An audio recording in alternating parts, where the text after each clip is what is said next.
Hello. Yes, it is me. I am here. Yes, my name is Cameron Davis, and I'm joined by Osto tonight for the second match of the night versus California State and Fullerton versus Oregon State. Hello, Osto. How are we doing? Hey, man. What's up? Not much. Just got this old jammy going on.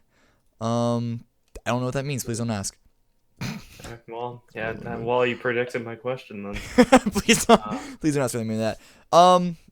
So yeah, Mirage again, as was earlier, which we saw a 16 earlier tonight. We saw a 16-14 really close match between Georgia Tech and oh my God, who was it?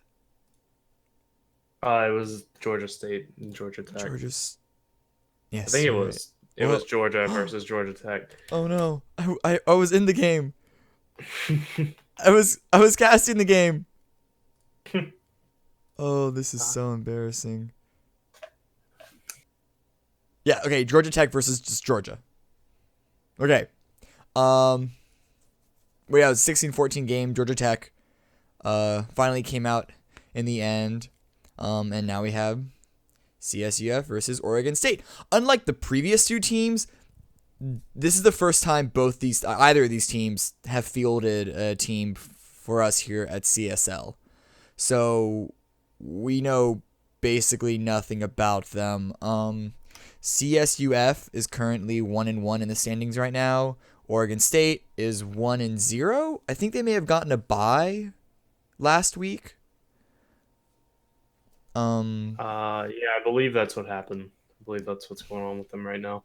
Yeah, or it just went unreported because I don't know. It doesn't say bye at the CEVO page for them, but I'm just gonna assume it's a bye until someone else tells me that there's other tampering involved. So still both of them resting in them. I mean, I guess 1-0 is not middle of the pack.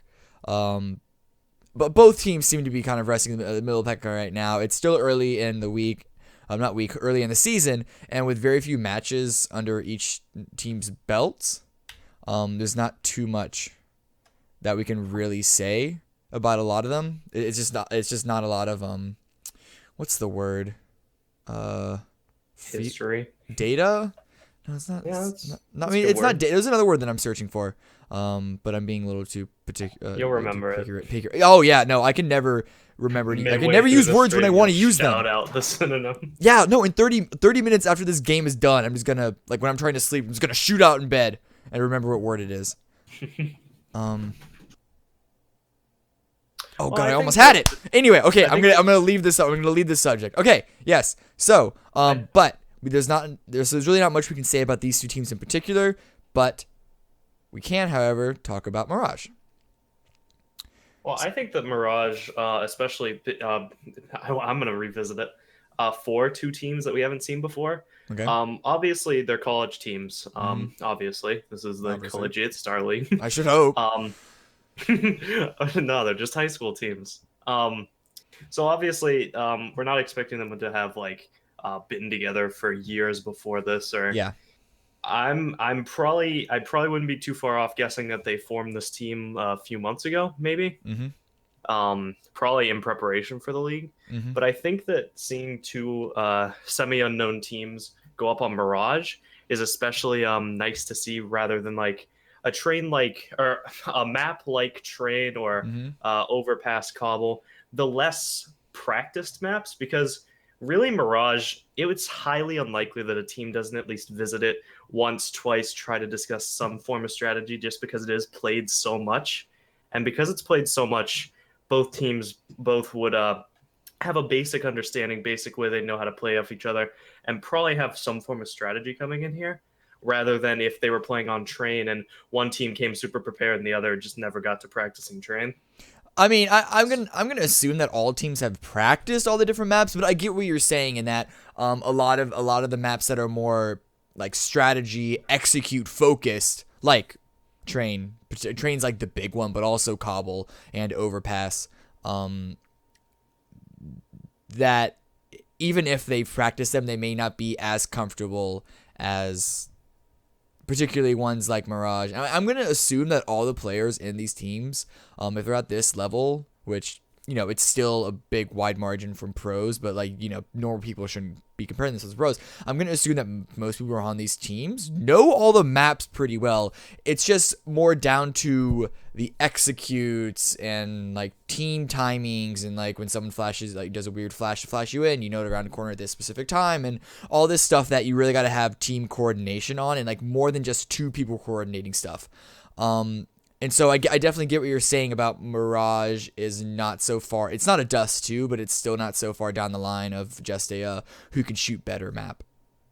No, what I really personally like about Mirage is it isn't as like strat heavy as a map like Train or Overpass, like you were saying. Mm-hmm. But like you were saying, it also isn't Dust 2, so it does have this sort of simplicity to it, Mm-hmm. but that simplicity also allows teams to make these complex strategies and play off each other's. And Yeah.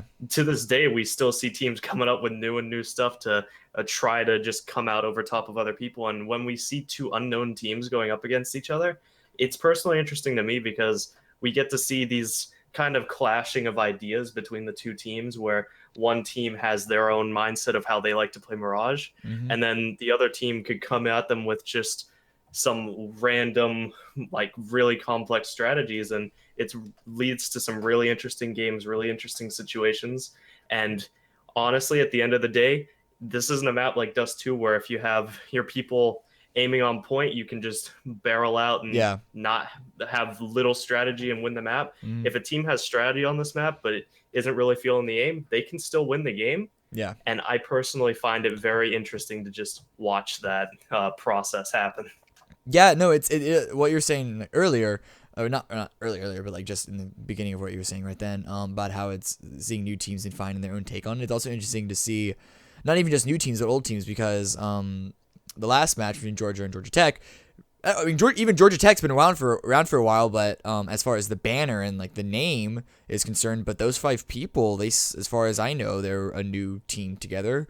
Because I had cast Georgia Tech in other events earlier this year, and I don't recognize. Maybe I'm just forgetting them, but I didn't recognize any of the current players on it. And Yeah, I maybe and it's so people out. maybe if one or two actually were on the team, it's definitely still not all five. And so they are still new teams, just maybe with a little bit of infrastructure added to it, which we've seen particularly in other MOBAs. Not yet. Whoa, esports. Oh god, I just messed it up.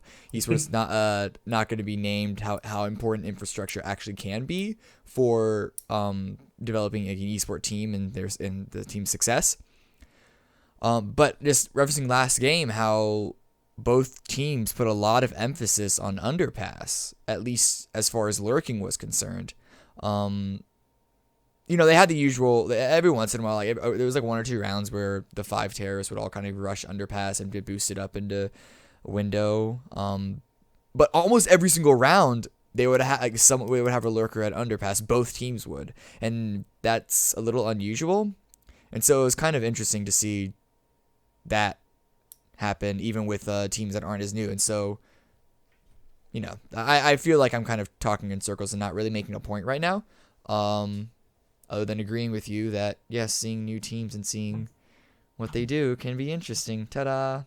See, I brought it back. Actually, I did kind of pick up on what you were saying there. It did make sense to me, and Okay. I personally, one of the key parts on the map that I do like to see how different teams handle Mm-hmm. is the mid area of Mirage, Yeah. because the mid area of Mirage is arguably one of like the most important positions on this map because it's the pretty much primary rotation point between the two sites. Like if you want to get to B, you run through underpass or you run back through apps if you don't have CT control or Yeah. various other ways to rotate between the sites.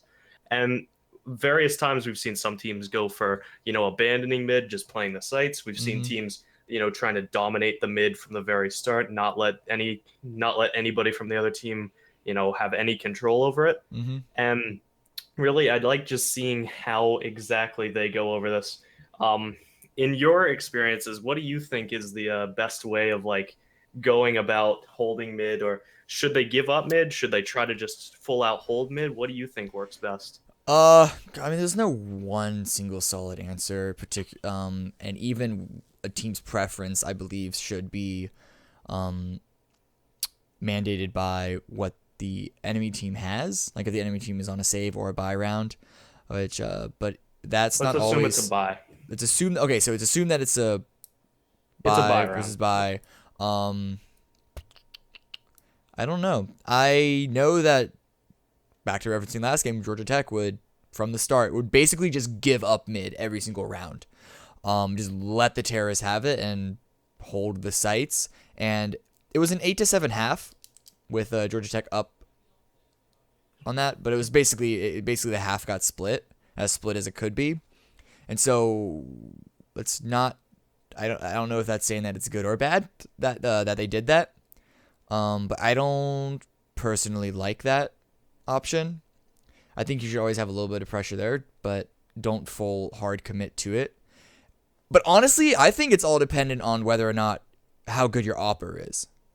Because if you have an opper that can just fight against the other opper for mid control, um, and you're winning like 60% of the time, in these op duels that could happen mid, then yeah, I'd say you want to keep control of mid. But if you don't, it might not be a bad idea to keep like half control. Like you put someone on cat, or hold cat close, or put someone in I don't much like putting someone directly in connector as a standard thing. Um but I think doing that is at least better than completely giving it away, like putting 3 people on A and 2 people on B and allowing the terrorists get absolute complete control of the rest of the map. Yeah, I mean, I actually agree with you where it's a hard situation to assess. I think honestly, these two teams being unknown is going to hurt each other in understanding how they want to play mid. Mhm. Because in my experience, what it's been with my teams in the past have been you kind of assess the skill of their opper and you would assess their tendency to go mid. If their opper is like significantly better than your opper and goes mid a lot, usually what you'll do is you'll kind of play it more passively. You'll Mhm. hold back near connector or cat or maybe even a passive window, and you just try to kind of keep control over it, but not be taking that fight, giving up Yeah, the exactly. risking your life. Um, and Give the them and top. on the Give them flip top. side, Give them top, but at least have pressure and keep vision over yeah, yeah, underpass control and lower entrance to mid. sites, Yeah. but give Um. them the top. Yeah. However, if your opera is significantly better, maybe you'll want to be trying to get those picks. And what I've seen in the past as well is once mid's kind of been fought over for a few rounds from window and corner, Mhm. what some teams will do is they'll start playing a 2 mid setup where they'll have one person kind of aggress from cat, one person aggress from connector, and then if one dies, the other trades it, and then they keep it. They keep the one player in the non-stack towards the site where they haven't usually been going. So I think mid is a very versatile part of the map where teams adapt to it as the game goes on, and that could really change the outcome of the game. Yeah. Yeah. Definitely. So actually, this is a perfect segue. Might as well just get into the game because Knife Run just started. I know it's not too terribly interesting for a lot of viewers to see, but this seems to be a good stopping point anyway. So yes. How do you say his name? Dizal? Who? Dizal, the fifth player from Oregon. How do you say? Dizal? Dizal? Dizal. Okay. I think that's how you say that. Jiao. I think if you want to like try to sound super Chinese. But I'm sure Zhao is fine. I like Rook's picture. Yeah. Rook's picture's good. There's always one who's different. The most any team that I see, and this is professional teams especially, that any team I see have a consistent picture. It's always 4 out of 5. There's always some asshole there who doesn't want to play by the rules. Hey, I mean, he's got a good picture. Maybe that's the new team logo. You don't know. You don't know what's going on at Oregon State. Yeah, Oregon State, their mascot is now Watermelon Head. Yeah, with the melon on his head. Yeah, Watermelon Head. CSUF. Elephants are so blasé. CSUF, I guess, not Oregon State. So yeah, so Oregon State won it, and actually looks like they want to swap. Oh, wait, is that interesting play? I mean, maybe they have something set up. They have 5 armored players, so maybe they're just going to be trying to get out onto a site early, try to get those early picks, take an early advantage, try to segue it into 3 to 5 rounds early on. Maybe they don't feel their T side's the strongest, and they want to try to get it out of the way first. Or okay, interrupting you. Quick introduction. CSUF has D Ranker, Janon Smile, Rook, Enric, and D-Chow. Oregon State has Strom, Beefcake, It's Andy, Walnuts, and Boro. Oh wait, but they're not even swapping. What? So wait, I guess CSUF did decide to... It did swap. So the reason I think Oregon State might not favor this side is because they aren't going really for any strategy. They have just 5 armored players. They had some decoys. Maybe this is their strategy though, because you saw the 4 decoys go down into apps. Maybe they're trying to fake it, and as they have Boro pushing out over towards A, it looks like more CSUF members are rotating towards A, and that could hurt him, as now it's just Enric taking the fight against 4 more Oregon State players. He's doing some good damage, and he's sticking back and forth behind bench, but he eventually falls to Andy. Rook is able to get onto the site, though, in a secret position. Oh, but his timing! He did stop the plant, though! Unable to get a kill on Strom, and so that's going to allow just enough time. Ooh, well, It's Andy is stopping the rotates from coming in, but it did allow more CTs to get in here in time. Zipper finally landed the headshot. Took a while from him, and his friend also fell in the meantime. He gets a nice headshot, though, on Andy, though. It is now one-on-one, him versus Beefcake. Training leader's position under Van. Beefcake is waiting. Oh, gets a nice headshot. Yeah, he's just going to wait to either have the person aggress on him or hear the defuse. So yeah, it's the first round going for Oregon State. Really confused as to why Janon Smile took the silencer off his pistol and went for the fight there. It really doesn't give you any advantage at all, and it looked like it was detrimental to him in the end, as it kind of lost him the round because he wasn't able to hit the shots. Yeah. But a little mistake on my end where I didn't think they had any strategy. They went for a little bit of a different setup, and this round they're going for a different one again, where instead of decoys for their strats this round, they're using smokes and flashes, and it looks like it's working out for them so far. Should be a fairly easy cleanup round. But that first round setup, I didn't think too much was going to come out of it, but they were trying to utilize those decoys to draw the rotate. It's actually a really smart play that I kind of glossed over. We don't see too many teams do it, but it always is interesting when they're able to pull off some sort of strategy, and they were able to prompt that rotate from CSUF, and it pretty much won them that round. Fairly quick and easy second round cleanup from them, only losing 1 player. And now they're going to have Strom on the AK against fully saved pistols from CSU, aside from the smoke onto D-Shall, however we're going to say his name. That's fine. Yeah, that's fine. And looks like they're going for a B hit this round. Yeah, look at the spread. I'm trying to get picks. They know that CSUF should be on very, very limited buy right now, or at least expected. Who knows? CSUF may have bought up. We know they didn't. But, oh yeah, and yeah, Genon taking the silencer off again. Maybe try and cause a distraction and be a little loud. He gets a nice headshot onto Boro, able to pick up that SMG, so he can definitely do some good damage with that. And Rook in a hidden position, gets 1 kill. I feel like if you waited a little longer, it would have been worse. It would have taken out a little more time. But in either way, Genon Smile is coming from arches. Takes a little damage from that HE grenade, but oh yeah, and it's Andy gets another kill as well. Strom pushing out. They're actually, oh no, they did take care of Genon Smile. So yeah, with their upgraded weaponry, they just kind of roll over the site and take them out. So a little bit of damage dealt, killing 3 actually of Oregon State's players. That was actually a really scary situation for Oregon for a little bit there. 4 versus 3. If they didn't have that flanker from Cat, it would have been very dangerous for the site hold because they had one player. They were basically surrounded on all sides, and they were able to stop the bomb plant if they needed to. But I think that flank pretty much sealed them that round.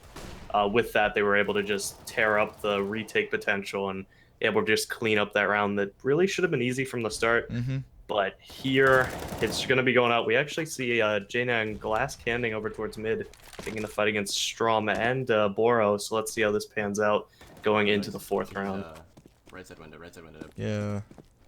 Boro actually, we saw earlier, push a little aggressively. There was a smoke on the Cat, so he was able to do it without being seen by Janon.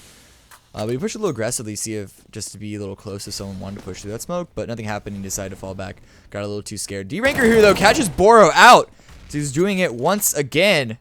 Catches him at connector and takes him out. But he's trying to search for some information. I don't know exactly how many CTs he saw there, but ooh, D-Ranker getting a 2nd kill as well on the Beefcake. Henrik got taken low, don't know where, and Strom with the pick them up. Having a little duel here with Janon Smile. But he's getting aggressed by two angles right now. Decided to actually, oh, no, I feel like he should have peeked earlier because, 1 versus 3, trying to run away. Does not get around the corner in time. And that's going to be the rest of CSUF just taking Oregon State. So, in the first round, they end up not losing any of their players, which is going to be healthy for them to build up their economy and keep contesting against Oregon State. While Oregon State, it's Andy has a lot of money. Strom BV have decent money. Walnuts and Boro have virtually none. So this is going to be, I'm going to say like 65. Well, no, it looks like they were pulling it off. Walnuts, though, with nothing but P250 and armor. So he's kind of left out on the fun. But everything else is all right. No op, though. That's an important thing to note. So now going in here, it looks like it's going to be a 3-man setup over towards the A site. 2 people currently lurking towards B. Walnuts there, maybe trying to like entry the site, try to put the idea in CSUF's mind that it is an eco round from the terrorists, but it's actually going to be the rifled players over on A to be the first to engage, as DJ is going to be alone against 3, trying to find the pick on the Boro over in Tetris, fires some shots off, not able to connect the kill, and now D-Ranker's rotated into the sandwich position, trying to spray Tandy through the smoke, gonna do another bit of nice damage with DJ. Is actually gonna find the kill on Boro, and now just it's Andy in a 1 versus 4 scenario, trying to get whatever he can, and it's gonna be D-Ranker to finish off the round 2-3, favoring Oregon State. And now, Oregon State, that force by not working out for them, they're gonna be forced back down onto pistols. Yeah. CSUF had a really nice hold on that site, but at the same time, Oregon, I feel like there was a little bit of hesitancy in some of their players. They didn't quite attack the sites as a team. The timing wasn't all right, and that allowed CSUF to just take isolated XV1s, with setting up crossfires and taking up. Because we saw, who was it? It was believe Beefcake, it was Boro at Tetris, and then Andy was hitting around like that corner opposite of it. Boro was just kind of left out on his own because of that smoke, and Andy didn't push out and try and help or set up a crossfire. Once he got taken out, he was there to try and pick at people, but it was still just all like happening one at a time. Though Beefcake does get a actually hitting a nice headshot onto Root. Now it bombs down in a 4 versus 4. It's Andy recovering an AK, but he's gonna have to do some work with it as Henrik finds one. Jaina connecting it onto It's Andy, and now it's just Boro in a 1 versus 4. Only a P250 and 51 HP to his name, and actually looked like he shot a nade for a second there and hits a headshot onto Henrik, but That's going to be CSUF tying it back up 3-3, and now I believe Oregon State's going to be able to buy up again with that bomb plant. Nice bomb plant from them. Absolutely. Yeah, we kind of talked over it, but they really just ran out there with only 2 people on the site. One of them, they were able to isolate one of the members, get a nice headshot on him, and then get the bomb plant as well with those pistols. So definitely a successful eco round, all things considered.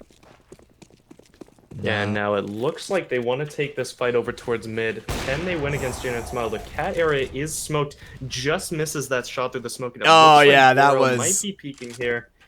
That was a close shot. Not going to be really any contention yet, but actually it's Andy with the op over on the A site finds the first pick.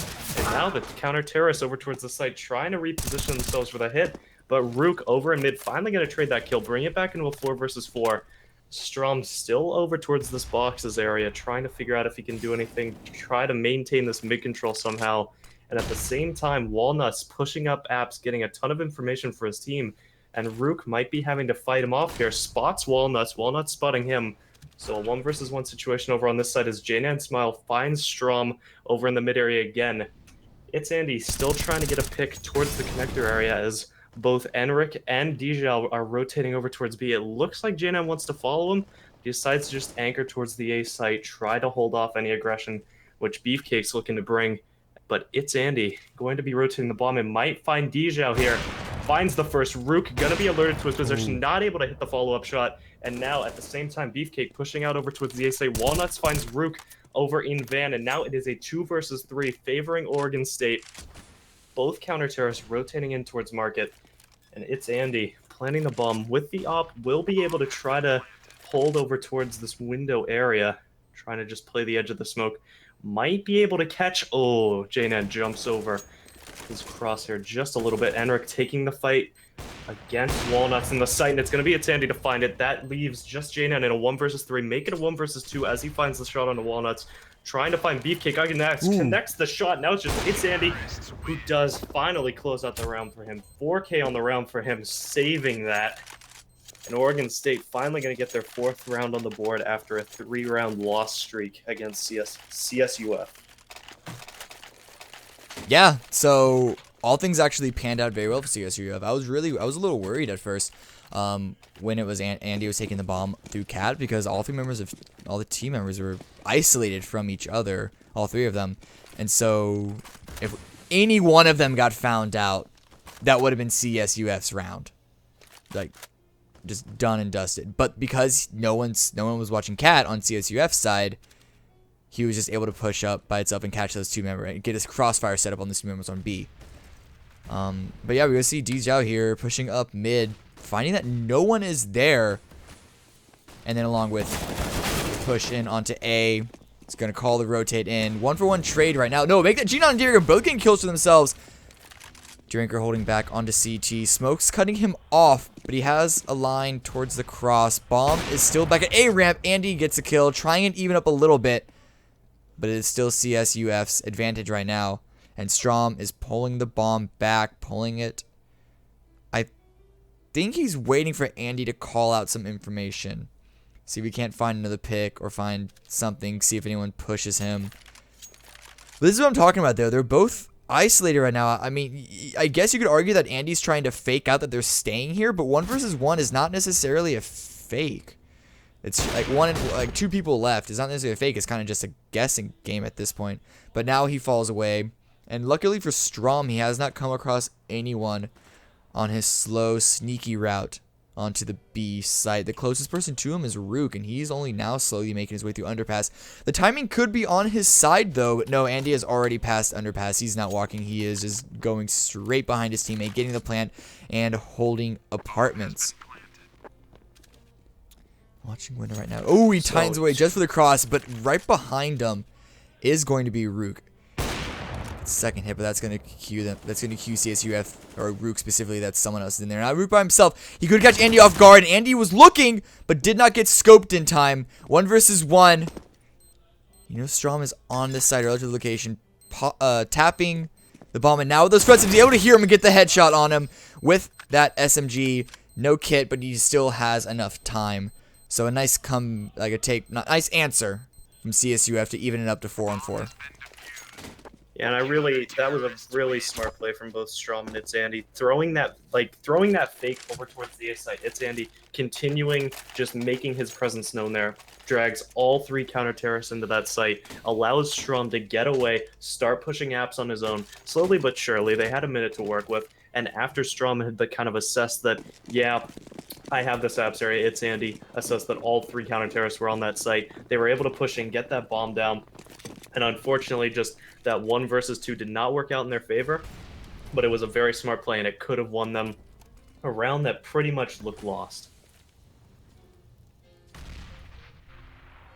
Yeah, now Oregon State on just upgraded pistols, a few flashes they just threw. They're trying to fall down into the site and get in the bomb plant before they all get sprayed down. But Rook is there to stop that from even happening, getting 2 for himself right now. And we're getting 2, 1 left. Who's going to get it? Is it going to be Dijal? Yes, it is. So they spread the love a little bit, but an easy spray down, not taking any casualties and not allowing the bomb to go down. So, I mean, just a fairly easy cleanup round. They don't play the close angle, don't allow the Tech-9s to get in and do what they're known for best, just getting those close angle headshots, all the damage onto the body. And at the end of the day, Oregon State, round didn't work out for them, but they're going to be able to buy up on the AKs, plenty of utility for them, and no ops in play from either side here, so it is just going to be a straight headshot battle between these rifles, and let's see who's going to come out on top here. Double smoke actually happening on Cat. I think Rook is going to try and get himself. Yeah, he is getting himself in a sneaky position, but he's flashed out. Has to fall away. Popping back up, see if he can find a headshot. You can see Boro. Oh, that nade's going to answer back. Look like Boro may have got a jump on him, but kill did not go his way at first. Can we please get off this dead body? Thank you. Yeah, Jalen Smile also find a headshot of his own. Even going to molly out the rest of Palace to make sure no one egresses or aggresses onto him. Egress, I believe, is the opposite of that. But Strom, though, again, Catwalk is unsupervised. And, oh, he turns away. Just a little bit too early. But now they know he's there. And it looks like... No, Jalen's actually ignoring... Because he can hear if the vents break or not. Looks like DJ is going to be holding this spot. Gets a nice headshot. Gets a drop on Strom. Making it a 4-on-2. Oregon State is... Make that a 4-on-1. Bomb left, bar up, and apps trying to finalize the kill on each other. That nade, oop. Beefcake pops back just in time, but it is still 1-on-4, and so the chance of him winning the round, retrospect, none. But he was at least trying to find 1 kill, and that didn't even go his way, and which is going to put Oregon State on another save. I mean, Oregon State just going for some really weird plays. I don't really know what they had gained from it. They had one player push through a smoke onto an A site where they had 0 information. Maybe he was hoping nobody would be watching it. He could just push through and find whatever he wanted, but it doesn't work out for him. Gets picked. Several other players taking 1v1s or just putting themselves in weird situations, getting themselves picked. And at the end of the day, that round was just, I think, poorly played from Oregon State. CSUF just holding their strong defense and able to just pull out another win on them. Yeah, we saw there Jalen Smile pushing aggressively into Palace on terrorists that he knew were saving. Gets an easy kill for himself. And now just backing out, and they're going to play the round. They know they have the man advantage. They know they have the gun advantage. Well, they knew they had the gun advantage, but now they definitely have the man advantage. Should be an easy round. D-Ranker, though, being in a kind of dangerous position, though. They don't check the corner well enough. He's able to get double spray down. Last uranium member is easily killed as well. Not able to even make it onto the A site, much less get anywhere close to a bomb plant. That's going to be CSUF up 7-4, round 12, near the end of the first half. This is not a super CT stacked map. It is CT sided, but it's not so stacked that Oregon State don't want a few more rounds under their belt before they swap sides. Yeah, and now it looks like the op on It's Andy trying to go for a pick at mid, but the smoke on Cat gonna deny him any information. J-Nan actually changing up his position. He'd previously been playing window, now he's trying to just get in connector, try to throw off the terrorist, but no player is gonna currently be aggressing up mid. Smoke's all over the place though, and also at the same time, D-Ranker pushed in. Boro gonna find him, both players flashed. That brings an early man advantage over towards the T side, and now we're just watching for any connector push, but Boro over on A side gets a second frag. Dijal trying to hold it from the ninja area. trying to see if he can find anyone. One player on Tetris, one in Palace. Find Boro over in Tetris. Not able to connect the spray onto Beefcake, though. That brings it into a 4 versus 2. Make it a 3 versus 2 as Rook finds another frag on the Strom. However, trapped over towards this cat area, it's going to be Enric in a 1 versus 2 while he waits for his teammate to rotate. But while this is going on, Walnuts flanking from the CT area, knows Enric's over in CT, going to be able to go behind, but before he gets there, Beefcake going to claim the kill, leaving just Rook in a 1 versus 3 over in the connector area. He's got to find a way onto the site, looking around, checking danger box, not quite finding anybody. At the end of the day, I think he's just going to be sitting this out, trying to play for exit frags and letting Oregon State take their 5th round, going 5-7 here, going into round 13. Yeah, I'm a little confused that DJ wasn't able to get any more kills. It seemed like he didn't recognize that a molly was thrown from Palace, and he kind of just let that player push out onto him. So I feel like if he got the kill on the player coming in from Palace, then this would have been, the CSUF would have had a much better chance at taking this round. But nonetheless, Oregon State with really nice entries onto this, taking the site, getting those first 2 kills, and then taking the round. But CSUF answer back with not 1 but 2 ops. Yeah, now going into this double up setup, they're going to set up J9, trying to get an early peek over towards ramp. Oh, and just pulls away right as Beefcake aggresses and peeks it. At the same time, J9 moving his op over into the window area, might take a fight against Boro. However, Boro being very careful not to peek out just yet. At the same time, D-Ranker just watching the A site with his Strom pushed pretty far up cat. Nobody currently here to contest against him. Enric might take a peek against him, so a battle between Strom and Enric. Enric going to come out ahead, not even a point of damage being dealt on him. So an early man advantage going the way of CSUF, and J9 actually gets the leg shot onto Boro, trying to finish it off with the pistol, does land the shot. That'll bring it into a 3 versus 5, and now Bijal sitting beneath this under area of the scaffold is going to be holding off against 2 players. He does have D-Ranker over in CT to support him. One of these players is most likely going to bait for the other so that they can claim the frags, and at the same time, Beefcake already pushed out towards Tetris, starts to get sprayed down by Dijao, and J-Nan going to find a shot onto the other player up in Palace, and now it's just Walnuts over on the B site. The bomb all the way back over in T-Spawn in a 1 versus 5. And already CSUF starting to hunt him down. They know that they have the economy to do this. They know that Oregon State's about to be broke here. They don't want to allow him to save this gun. And they're currently just setting up. Might try to go hunting after the time. Might just try to surround him and push as a unit.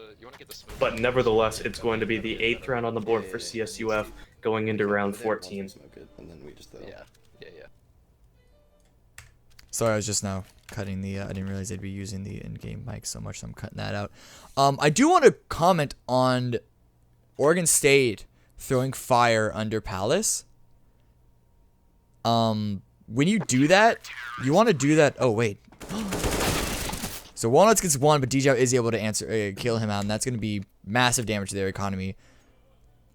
But in any case, as far as Oregon State putting that molly, as we saw, DJ, when you throw that molly, you want to be throwing that molly when you have people pushing out from Tetris, because if someone's running away from it, they're going to be running out directly into your sights. If you just throw it out first, and then you wait, then that allowed DJ to jump up on top of that box, which isn't the best position, but they kind of just, ooh, okay, J-Non getting that through smoke kill. It's going to put a little damper on Oregon State's. I mean, there was a save round, but that's definitely going to make it even harder for them to get a bomb plant. And now all 4 of them trying to just get out on the speed bomb site. They want to get a bomb plant out of this round, favor themselves, trying to make it a 9-6 half. Enric gonna be the first line of defense on the site. Throws a molly in a little bit too late though as Walnut starts to push him. Gets tagged down to 14. Not dead yet though. Trying to just hold off this site in any way he can. Gonna try to finish off Walnuts over and bench. Not able to do it at the same time. The rest of the CT starting to rotate in. Rook finds 1, finds a second, and finally Enric, 14 HP, gonna chime in with a kill of his own, and Rook with Rook, whatever his name is, with a Rook. 3rd kill on the round. It's going to seal that round 9-5 for CSUF. And now Oregon State with their last bye trying to make this a 9-6 half going into the CT side of Mirage. Yeah, it's not even going to be a full buy anyway. We see that Zandy doesn't have enough for an AK. Not even an op. Actually, he's okay. He's just now buying. He is able to get an AK, but he has no utility with it as well. Neither does Boro. So them going into an A side is a little questionable with limited grenades, but they're going for it anyway. No picks have yet to be found on either side, even though D Ranker is holding on top of stairs, checking out A ramp. Janon Smile, as we see here, peeking at getting Beefcake through the wall, peeking at Palace. That's gonna be the rest of the teams pushing through from A main. DJL, really nice first defense, actually getting quite a number of kills for himself. 3 so far. It's just Beefcake now with 2 health up in Palace. And there was really nothing for him to do. It's 15th round, so you feel, you might as well try something and try and like 1v5 this with 2 health, but it wasn't happening. That's going to be CSUF taking the lead 10-5 this first round. That's going to put them in a really comfortable spot. Yeah, and honestly, it was just a series of Oregon State trying to go for fights over towards that A site, not able to win the duels. I mean, there was one instance where, yes, he did, believe it was J9 did hit a shot onto Beefcake through the smoke, got him lit down to 23 or whatever it was on the leg shot. But after that, it was just a series of 1v1 situations that Oregon State wasn't able to capitalize off, wasn't able to hit the shot. And they just continuously lost these 1v1 situations, never got set up for trades, and CSUF was just able to dominate them. And if they can't get their aim going in the second half, if they can't start playing off each other, trying to get the picks, holding these sites, I think it's going to be a very easy cleanup and a 16-5 victory for CSUF. Yeah, basically. So, yeah, It's going to depend on what CSUF can bring out here on the terrorist side, what strategies they can throw at Oregon State, if they can just make them stick, throw off the CTs here, try to make them incorrectly rotate, or just maybe they'll just run out, trust their aim, try to dominate these sites, and really CSUF with a 5-round advantage. Here in this pistol round, they have all the opportunities in the world. They can figure out whatever they want to do, and subsequent rounds, they don't need to worry too much, just try to figure out what Oregon State's doing, and just do whatever they need to like dominate or assert their dominance over Oregon State again and pull out a victory in the end. Basically, I do want to note that even though Rook here is going back on CSUF's CT side, even though Rook here has the most kills, I'm actually, particularly in the second half, DZL was a very, very good, and I actually noted this on the last round, so it's shouldn't be not like too brand spanking new analysis for you fellow viewers, but DJL did a lot of work those last couple of rounds as like the first defense in on the ace side. Whenever they kept streaming in, he was just there to spray down at least 1 or 2 people before he fell, given enough time, doing enough damage, giving enough time for the rest of his teammates to rotate in. But hopefully CSUF, hopefully they, don't take these 1v1s that Oregon State keep trying to do. If you don't grow as a team, doing a standard 8 execute is actually very, very difficult unless you get picks to start out. And even in the times that Oregon did get picks, CSUF did a really good job on rotating to answer back. Get a couple of picks of their own. Right now, we're just waiting for these teams to ready up again. Yep, there we go. Woo! Round 16, pistol round of half number 2. Can Oregon State come back, make up this deficit, and take the win? Yeah, right off the bat, it's going to be, let's see what both teams are going to go for. It looks like already from CSUF going to be going for a more strat-heavy buy with J9 Smile just buying up on the molly and 2 flashes. On the inverse side with Oregon State, all 5 players up on armor yet again. We saw this on their T-side pistol round where they were able to pull off a win. And now also at the same time, Oregon State setting up a 3-person stack over towards the B site. And if the terrorists continue going the way they look like they're going, it's going to be just Boro here holding off against the remaining 4 players of the terrorist side. So yeah, I was a little worried at first because it looked like the rest of CSUF was delayed getting to this side. Boro holding up very nice, getting a kill for himself, and then Enric comes in, takes off his head cleaning. Easy bomb plant going down. 3v4 though, so Oregon State have the man advantage on this retake, but they do not have the positional advantage. While I'm saying that, though, I do want to note that It's Andy is coming from the flank, but Enric, though, taking the fight into Strom and does not win on that. Andy also going to kill on Djow, so it's just Giga by himself. Woo, gets a nice point-blank headshot onto Walnuts, but 1 versus 3, they know his location. He is absolutely trapped here. It's going to take a miracle group of headshots here. He is not finding them, and they're just grouping up his position. He was playing for time mostly, but there was only so much time that you can save in a situation like that. So a nice initial take, but Oregon State answered back and retook the site, got the defuse, and got the pistol round. Yeah, no, CSUF, that should have been a round that they won. I mean, Oregon State, they pretty much rotated all their players over towards the B side. Only one remained on A. It should have been a fairly easy push out together, get that one pick, and then just hold the bomb plant while you know that they're going to be rotating from the other site. And unfortunately, they were the ones taking those one-on-one situations, losing them, and their teammates weren't there to back them up. In the end, I think it was 3 players surviving, and that was after CSUF already lost 1 player over towards B early on. So I don't really know what they were planning in that post plant, but they weren't set up to play off each other, and that lost them the round. Yeah, Enric especially is the player to note doing that, as it was good of him to push forward and take out Boro, who they I assume that they knew he was reloading after that. But actually, while we were talking, Beefcake and Andy both fell to CSUF, allowing 2 SMGs to be picked up from. No, I lied. CSUF are actually 4-spot this round. I did not notice that when we talked over the initial action, and so now it's a 3v3. All 6 players with armor and SMGs. Only 1 point of utility left on CSUF. However, to try and take this A site, but the rest of Oregon, if they go now, the rest of Oregon State are not in position to stop them. Have to wait for the retake. Walnuts is the only one. He is back on this site right now, but he's playing a little bit farther back, and Djow pushing forward, getting a little bit of good damage, and they find out where he is. Enric pushing forward once Lone Soldier trading himself out with Boro. It's 1-on-1 right now, just Djow and Strom, and Djow has a health advantage. But no, not looking the right way. This allows Strom to take him out and get the defuse. So that a 4-spot on CSUF did not work out, unfortunately. But they got the bomb plant. So let's see, how does that affect their... No, they're going to have to save up once again. They could try and force by this one, but that's just going to put them... That's a slippery slope of allowing Oregon State to just come back.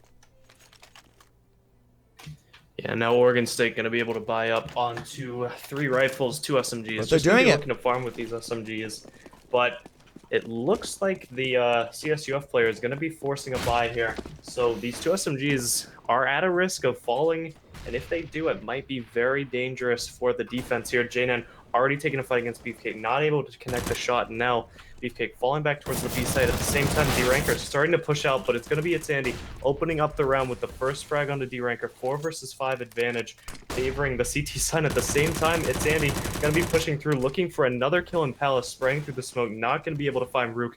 At the same time, Beefcake getting 1, Walnuts following it up onto a second in connector, and that leaves it into a 2 versus 5, still favoring Oregon State, and very minimal damage done to the majority of players on the CT side. Rook going to get picked off yet again by It's Andy, leaving just Djow in a 1 versus 5. Gets the first shot onto Boro, trying to see if he can get any more frags out of this round, looking towards stairs. Walnut's going to peek him from bottom stairs, not expecting that, gets tagged down to 4 HP. At the same time, he's got to be careful. It's Andy already trying to flank him, but the flank's not going to matter. Walnut's going to spray down the headshot through the edge of the box there, and that'll seal up Oregon State's 8th round here going into round 19. So the flaw that we were pointing out with Oregon State seems to be the same flaw in CSUF. CSUF continued to take 1v1s that, just by the nature of the CT side being in just defense positioning, easily get turned into 1v2s that they lose, and their teammate isn't immediately ready to come out and trade. And so that's what's allowing Oregon State to... I mean, sure, CSU got the 2 bomb plants at first from some sneaky rotations, but that's what allowed Oregon State to constantly retake. While we're saying this, though, Strom spraying down. Got got quite a few of them before he fell. But that is going to be an M4 picked up onto, well, never mind, now currently dropped by Dijao. It's just Enric right now with the P250. Should be an easy spray down from the rest of Oregon State. Only losing one person, so relatively good eco round. On that, that's going to put them 9-10. Only one round down. CSUF are able to buy, tossing some guns around. Not quite as much utility as Oregon State have, but it's good enough. Yeah, now an op on both sides. Boro and Jnan both sitting on the powerful one-hit gun. And Jnan looking to get an early pick over from Palace onto the A site. And at the same time, Boro over in mid, hiding behind the smoke, trying to just figure out if he can get something. Starts to go over towards jungle. So we might see an engagement between the two operas here. Jnan slowly approaching, but it's going to be Boro to come out ahead, bringing the round into a one-man advantage, favoring the CT side. And now all four terrorists, they don't really know what to do. 3 players start heading back over towards B. They're going to be going back, and if Beefcake doesn't start rotating back on to say, which he does, it would just be Strom holding alone. Rook actually going to push out here, see if he can get any mid information. Spots out Beefcake. They both take a little bit of a fight. Beefcake coming out slightly ahead, 75 versus 50 HP. Mollies and nades raining out over Rook, and at the same time, Dijal pushing up underpass, trying to see if he can support his teammate. It's Andy, though, expecting this. Who's going to come out ahead here? And it's actually going to be Andy. Nice headshot from the AK there. 5 versus 3. Ooh. D-Ranker pushing out into Tetris, trying to find if he can get this pick on the walnuts. And, ooh, the spray onto the Tetris player almost works out again, but D-Ranker going to shut it down. Left at 30 HP, trying to find what he can on the site. And actually, if he continues up this fake, the bomb could go over towards the A site, but looks like Enric doesn't want to take it there anymore. He knows that his teammate's out on the A site. He's going to bring the bomb around to get a plant. D-Ranker with a second frag, bring it into a 3 versus 3. But Strom going to quickly finish him off. Now it's just Rook and Enric in a 2 versus 3 situation. Strom still at 100 HP for the CT side. Enric taking a fight against Insanity, not able to land the shot that would have ended his life. At the same time, Rook pushing in through connector, trying to see if he can make an impact. Enric going to get the first shot. Strom finishing on it off Enric, and Beefcake on the rotate from B, going to pick off Rook, bringing it back into a tied scoreline. Oregon State down 10-5, back up to 10-10, fighting here against CSUF in round 21. So, again, this round was a clear example of leaving your teammate out to die, because Rook was here. I don't remember who it was. I believe it was Enric. Was pushing in through here. Rook didn't follow him. He was up here in mid. I'm using the mini map, so which is why you can't see exactly what I'm talking about. I'm just talking over someone spraying people down with an SMG. It's not very interesting. He's just watching the flank, waiting for the bomb to rotate in here. But this doesn't work if this person gets taken out early because he's by himself. So, like, wanting to be a lurker and waiting for the flanks is not effective when your the rest of your teammates are by themselves in a 1v1. Lurking is only lurking, or like it's only effective as lurking when the rest of your team is all grouped up and they have backup. So, CSUF basically, like, they had the site, but because Rook decided to stay mid and leave Enric, I believe it was Enric, out alone, basically shot themselves in the foot. Now Strom holding this angle, was waiting in the smoke, spots the bomb plan. Gonna be a fairly easy cleanup around there. Oregon State not having any problems at all, losing only at Sandy, who got a 2K for his trouble. So now going into the 22nd round, CSUF gonna be back on the bye, and let's see if they can pull off a victory here and tie the scoreline back up. Enric, I don't know why he's waiting to buy. There he goes. And we So still only double op see setup. Actually coming out on the T side here. Yeah. Ranker going over towards mid, trying to take the fight. And Jnan going again towards Palace, but it's going to be a little bit of a fight towards mid. The Ranker picks Boro, pushing through the connector area. That's the op gone for Oregon State. And now 3 terrorist players over in the boxes area. Jnan actually picks off a player from Palace. That brings it into a 2-man advantage for the terrorist side this time. And Beefcake trying to do whatever he can on the site. And Jnan hitting a beautiful shot onto It's Andy. Beefcake trying to do whatever he can. 2 versus 4 now. But Rook picking off Strom. That's pretty much sealed up the round. Unless Beefcake can pull something magnificent out here. And it's not looking like he wants to. Pulling back into the apps area. Just going to save this M4. And that's going to be CSUF tying it back up 11-11. Yeah, so the second op caught Oregon State absolutely off guard. Those 2 kills going over to Janon Smile is what opened up the A site for his team, allowed him to get this bomb plant. Oregon State were kind of scrambling around trying to reorganize themselves, but all of them caught out. Now, as you see, it's just Beefcake left by his lonesome to save this rifle.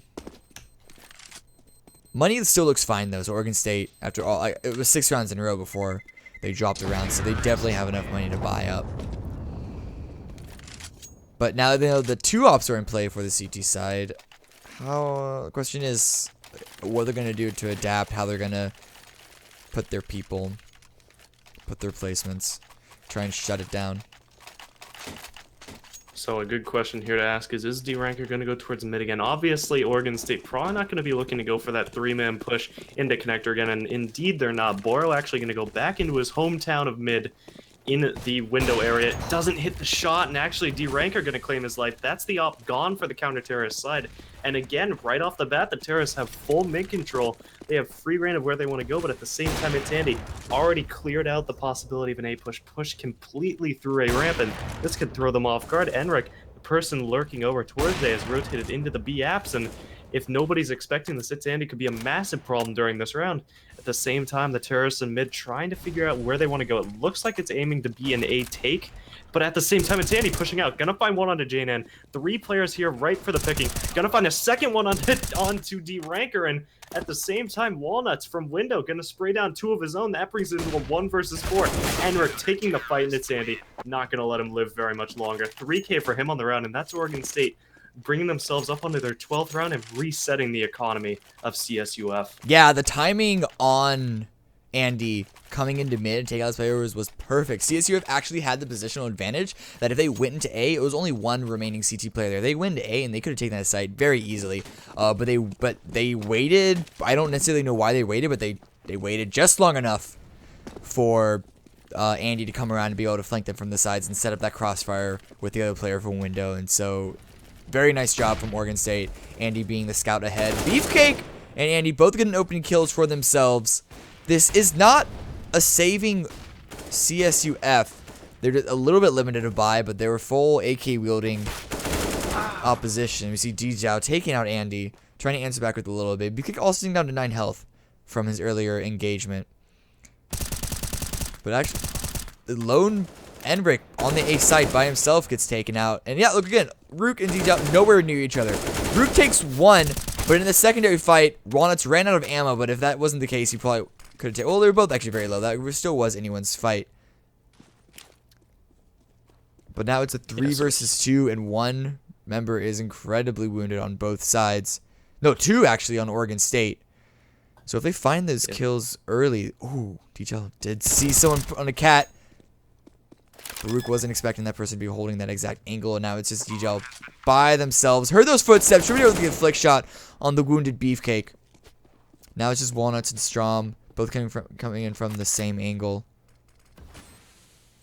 Looks like they're so 1 versus 2 situation for Djiao here. Doesn't know that they're both coming in from market. Gonna be playing a little bit of an angle, trying to fight against this, but when the smoke fades, these 2 players could catch him completely off guard. Walnuts pushing out. Doesn't know that the second player already pushed through the smoke, and it's gonna be Strom finishing off the round. Very easy shot from him. Not a flick of damage onto him the entirety of the round. And Oregon State taking their 13th round, and now with CSUF buying up that last round, they are not gonna be in a good situation for a buy this round. Gonna either need to save or go for a little bit of an eco here in round 25. Yeah, I feel like if Djiao waited a little bit, waited for to see where the second player, waited a little bit to see if he couldn't see where the second player was before taking out that first, he actually would have had a stranglehold on that round. But he fired a little too early, and then the ensuing chaos, he ended up coming up just short. But actually, Andy pushing very aggressively with his SMG, gets 1 kill before he falls to Smile, so not exactly what they wanted. That's going to be more terrorists coming in from Palace while that's happening. Boro takes out 1, swaps for his pistol for some reason, gets 2 though, able to fall back. D-Ranker took out another CT, but otherwise just simple spray down for the rest. Not too much damage done to Oregon State, and they had enough money as it was. So it should be a simple rebuy for them. CSUF, with that save round, also should be able to be buying on their own. DJ. No, okay, that's what it was. He actually bought an op for a Janon. I was wondering why it looked like he had no money. So now Janon already going right off the bat, trying to get a pick from Palace onto the site. At the same time, his teammates following close behind him. And oh, Boro takes the fight against him, or actually doesn't expect him in Palace just yet. Trying to reposition himself, gets picked off. That's an early advantage, and now Janon knows there's players under the scaffold area. It actually tags Andy down to 66 using the nades, and Enric pushing out over towards Tetris, not going to hit the shot onto Walnuts, but Dijau and Janon both getting one each, opening up the site completely, and now it's just Beefcake and Strom in a 2 versus 4. Beefcake trying to rotate in, Rook from underpass, shutting him down completely, and now it's just Strom, 1 versus 4 from the jungle area. Trying to find whoever he can. Dijau close range, not going to give him too much of a chance though. 2k on the round for him, 2k on the round for Janon, and the 12th round on the board for CSUF going into round 27. I'm a little confused why they allowed Janon to get that early pick. I feel like those 2 CTs under Palace should have heard him scoping in. And which means that they should have been able to relay that message to the rest of their team, which means that one player at jungle would not have just ran out of jungle like that out in the open to what they should have known was Opera from Palace. So I don't know if that was them just not listening for it or a little bit of lack of communication. But that was definitely the first step that helped them open around. Though Enric taking out Andy, who was pushing very aggressively into Palace. We see Walnuts here and staring at his own failed smoke. That's okay. It happens to everyone. Ooh! Walnuts should have seen that leg. But no, he peeks out anyway a second time, allowing Janon to get second kill for his team and open up the A site once again. It is just Bor right now, and he is smoked up, but he is able to find a slight gap in the smoke. And the rest of the terrorists have yet to really come in on this site. Ooh, he actually threw the wall, deals some damage to Dijau, but now that they know he's there, and they're just nading the crap out of him, pushing him away, this is going to allow the bomb plant to happen. No, not exactly. Strom hears it, peeking out. Able to catch Janon. D-Ranker also falls from mid. Bomb plant does go down. Rook able to take out Beefcake. It's just Strom and Boro left, and Boro is only down to 2 health. Just Rook now left right now. 1 versus 2 situation. Yeah. Rook up in the stairs area. Bomb getting smoked, but not quite a complete smoke. And now Strom trying to push in here. 16 HP on Rook, but with the AK, only 1 shot needed to end it. 74 HP on Strom. Not looking the correct direction, and Rook gonna get the spray down. Winning the round for CSUF, a very crucial round indeed. And now sitting 14-13, 1 round difference between these 2 teams after a 10-5 first half. CSUF gonna be able to buy again. And Oregon State, their economy finally starting to get broken. Only 2 players above 5K, and now going into round 28, they're gonna have to try to pull something out of the bag to keep this from getting tied up. Oh well, I was gonna say that they were actually just gonna buy pistols, but it looks like Andy and Beefy both had the money to invest into this scout and this deagle, so see they can't do anything with it. It's Andy holding back all the way at ticket booth, but Janon once again getting the opening pick onto Walnuts from jungle. Oh yeah, now 5 versus 3 situation as D-Ranker also finds a pick with his op as well, and now the CT is spread out across the map. Strom going to be the first one to rotate back into the CT area. No terrorists fully pushed out on the site just yet. Boro actually might be able to find a shot here on the D-Ranker, but Janon covering him from above. And at the same time, it looks like the bomb wants to rotate back over towards the B site. Beefcake gonna be alone here for now. Rook gonna get caught out. Nice 1D from Beefcake on the Rook. Recovers an AK for himself, and now the bomb starting to go back towards the safe site where the remaining 2 counter-terrorists, aside from Beefcake, are waiting. And actually, D-Ranker takes the fight against Boro, loses his own life, but Janon gonna be able to quickly trade that frag. Bomb gonna be able to go down here. Strom, though, in a prime position to try to shut down this plant. Janon coming through, not clearing his corners, gonna get picked off. Strom recovering an op, gonna be in a 2 versus 2 situation. Recover guns on both counter-terrorists. And now Beefcake rotating him from connector. Neither player has a kit, but they have some time to work with here. Strom trying to find a pick on the site anywhere he can. Just spots out the corner of Emmerich, but doesn't quite go for the shot. Misses the head. Beefcake gonna find Dijau. Now it's just Emmerich in a 1 versus 2 and actually loses his life to Beefcake. 3K on the round from him. And Oregon State getting around. They really couldn't. That CSUF really couldn't afford to lose there. On fantastic play from both Strom and Beefcake. Fantastic retake from the both of them. And now Oregon State at game point of CSUF on a broken economy. CSUF are just way too confident with their ops. Both oppers running in, not correctly checking their corners. And Boro, I believe it was Boro who took out that first opera at Tetris, but he did a good job of just listening and hearing the scopes, and then even seeing the barrel just around the corner and making sure he was in close position to take him out first, and completely caught him off guard. And the same thing happened with whoever it was that was jumping out of ticket booth. So those two things alone, those two things alone allowed Oregon State to get the drop on them. Those saving CTs, picking up rifles, as well as the shot from Beefcake catching that lurking CSUF player with a nade in his hand, getting that headshot. So timing definitely helped out, but also just CSUF being very aggressive, being very overconfident. But now D-Ranker is actually with up mid. They have a little bit of a half buy right now. But mid control is completely on the terrorist side. Oregon State is giving that up. Instead, Boro's just holding Palace, waiting for Janon to be there as he usually is, but instead he's going to be smoked off before anyone even peeks. And D-Ranker coming in from mid, takes out Walnuts. Now it's just Andy on this side, takes out one before he falls. And now this site is open, just retake by 3 members. And that's going to be Rook on the lurk at mid, taking out Beefcake, leaving just Boro and Strom 1 versus 4. Boro get a nice pick onto Enric. And you should know there is that player at connector. Crossfire setup for if he ever wanted to peek out. He's going to run out through his own smoke. Strom is going to trade that out, but then Janon gets that kill. Finishes it off. 2 members of CSUF surviving that round. And even after that victory, though, CSUF do not have the healthiest of monies to fully buy up. Yeah, so now Oregon State going to be here with 2 FAMASas and MP9. Actually, 4 FAMASas and MP9 against a very strong buy from CSUF. Going to have a phenomenal defense here if they want to win this 16-14. 3 players from the terrorist side already lining up outside a ramp. Bomb currently with them, and JNN actually not on the op this round, gives it up to D-Ranker, who's trying to hold mid, and once again, Oregon State giving the mid area away to CSUF as they've been doing these past 4 to 5 rounds. So now, it's Andy trying to have a semblance of control there, alongside Beefcake holding it from Cat, but now, 3 terrorist players starting to push in from A main. At the same time, Rook trying to put the flank over, or try to put the fake over towards B. And now JNM trying to throw a smoke down. Walnut's actually still over here in Ninja. Enric doesn't spot him. Nobody's spotting him just yet.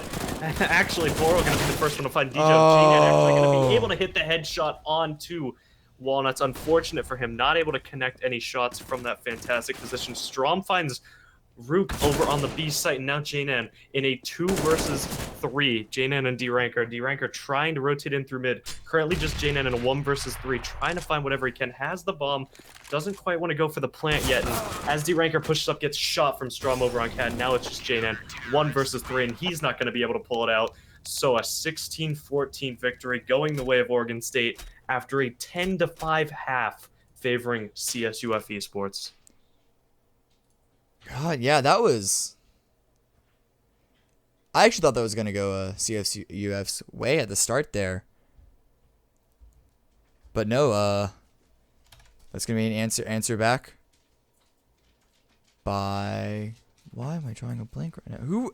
Oregon State. Oregon State, thank you. Oh my God, I don't know what's wrong with me. I don't know what's wrong with me now. Yeah, Oregon State brought that back. Really nice comeback.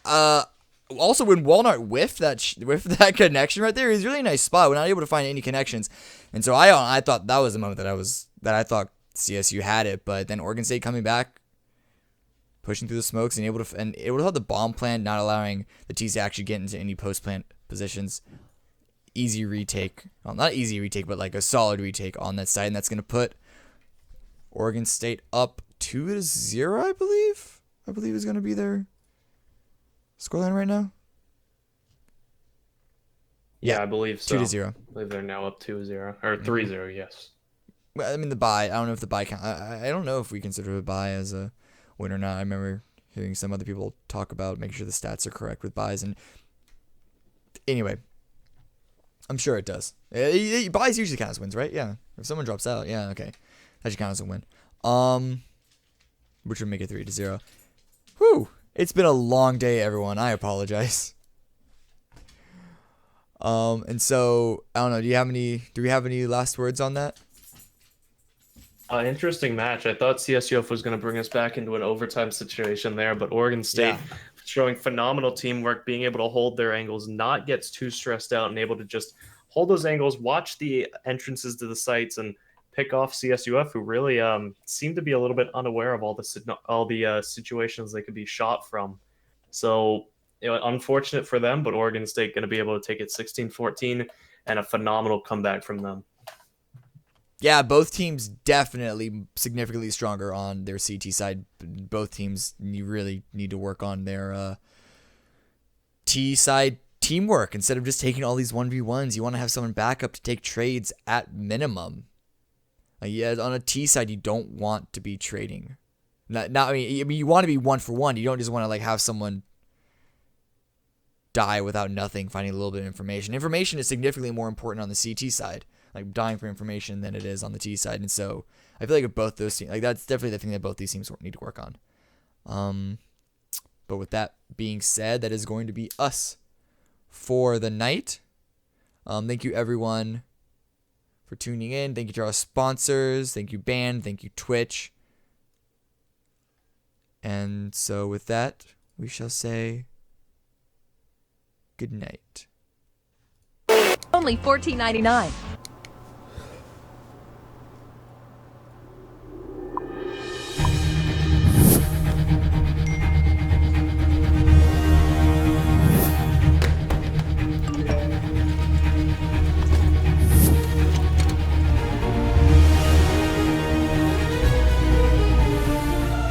Don't miss the call.